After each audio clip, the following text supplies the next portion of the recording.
Alam mo na ba yung PU panel or polyurethane sandwich panel? Ayan lahat ng nakikita mo is polyurethane sandwich panel yan. Bakit PU? Kasi bukod sa fire retardant na siya mga idol, insulated pa yan. Yan yung ginagamit sa mga mga idol, cold storage, walk-in freezer, chiller, freezer mga idol.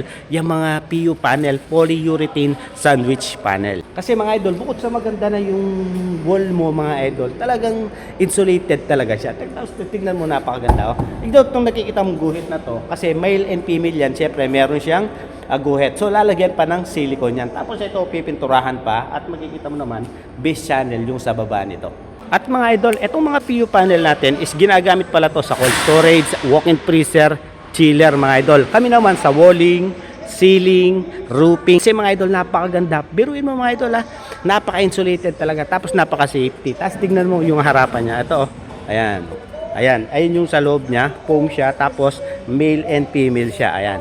So mga idol, supply installation kami ng PU panel, polyurethane sandwich panel. Ayun, makikita mo sila.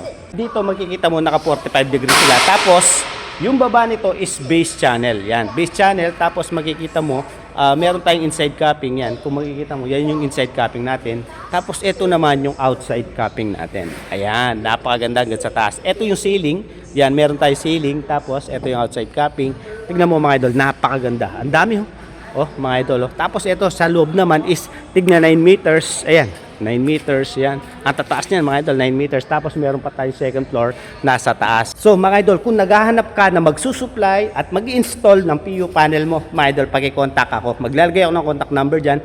By the way, I'm Sherwin Katanghal. Ito pala yung second floor na sinasabi ko. Ayan, kung makikita mo, hanggang dun yan sa dulo nakalagay na. Tapos ito yung sa baba kanina. Ayan. Tignan mo mga idol, napakaganda. Tapos yung sa taas, ceiling yan hanggang sa taas. Okay? At ito pa yung mga natin, PU panel. No? So mga idol, kung naghahanap ka ng mag-install or supply ng PU panel, kami yon. Maglalagay ako ng contact number. By the way, I'm Sherwin Katanghal. Kita tayo sa site. At nagbibigay kami ng quotation. Tapos pwede namin i-visit yung site ninyo para makita at mabilang kung ilang panel ang kailangan.